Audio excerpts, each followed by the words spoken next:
मोहन भागवत हो चाहे नरेंद्र मोदी या यूपी के मुख्यमंत्री योगी आदित्यनाथ, सबकी जुबान पर इन दिनों एक ही नारा है, बटोगे तो घटोगे। कहा जा रहा है कि हरियाणा के दंगल में अगर कांग्रेस इस नारे का सियासी मतलब समझती तो आसन हार के खतरे से बच सकती थी। हरियाणा में 60 सीटों पर जीत का दावा करने वाली कांग्रेस 40 के नीचे ही सिमट गई है। हरियाणा में कांग्रेस की हार की जो सबसे बड़ी वजह बताई जा रही है वो बंटना ही है। पूरे चुनाव में संगठन से लेकर सहयोगी तक के स्तर पर कांग्रेस पूरी तरह से बटी नजर आई। 5 बार की सांसद कुमारी शैलजा कांग्रेस की कद्दावर नेता है। पूरे चुनाव में शैलजा ने हुड्डा गुट के खिलाफ मोर्चा खोले रखा। कांग्रेस ने दोनों के पैचअप की खूब कोशिश की। राहुल ने मंच से दोनों के हाथ भी मिलवाए, लेकिन सब ढाक के 3 पात ही साबित हुए। शैलजा आखिर वक्त तक कांग्रेस से नाराज रहीं। उनके पोस्टर पर ना तो हुड्डा गुट की तस्वीरें दिखी और ना ही उन्होंने हुड्डा समर्थकों के लिए कोई रैली की।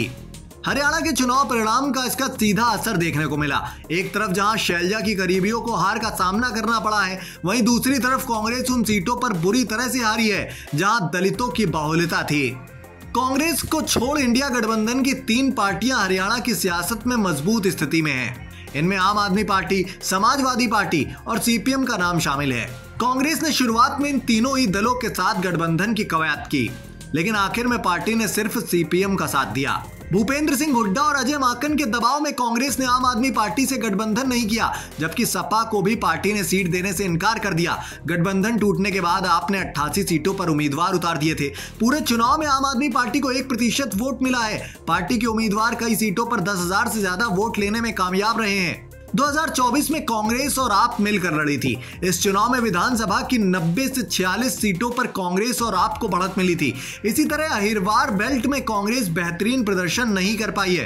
कहा जा रहा है कि अगर यहां सपा को कुछ सीटें कांग्रेस ने दे दी होती और अखिलेश यादव से रैली करवाई होती तो उसे कुछ सीटों का लाभ हो सकता था। कांग्रेस की करारी हार के बाद आम आदमी पार्टी के मुखिया अरविंद केजरीवाल ने बयान दिया है। केजरीवाल बोले हैं कि किसी भी चुनाव को हल्के में न ले, सब मिलकर अगर काम करेंगे तो इसका फायदा होगा। दिलचस्प बात यह है कि कांग्रेस अपने अतीत से भी सबक नहीं ले पाई है। हिमाचल को छोड़ दे तो पिछले 5 सालों में कांग्रेस हिंदी पट्टी के किसी भी राज्य में अकेले नहीं जीत पाई है। 2023 के आखिर में मध्य प्रदेश, राजस्थान और छत्तीसगढ़ के चुनाव हुए थे।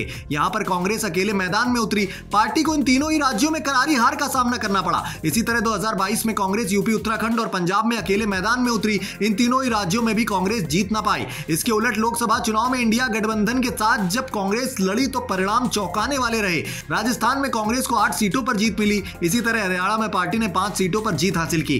कांग्रेस के लिए आगे की राह आसान नहीं है। इस साल के अंत में महाराष्ट्र और झारखंड में विधानसभा के चुनाव होने हैं। दोनों ही जगहों पर कांग्रेस की बार्गेनिंग पावर कम होगी। अभी तक कांग्रेस महाराष्ट्र में खुद को मजबूत स्थिति में बताकर सीएम पद का दावा ठोक रही थी, लेकिन अब हरियाणा के जनादेश ने पार्टी की मुश्किलें बढ़ा दी है। कांग्रेस महाराष्ट्र और झारखंड में अगर अपनी शर्तों पर आगे बढ़ती है तो यहां पर भी हरियाणा की तरह ही खेल हो सकता है।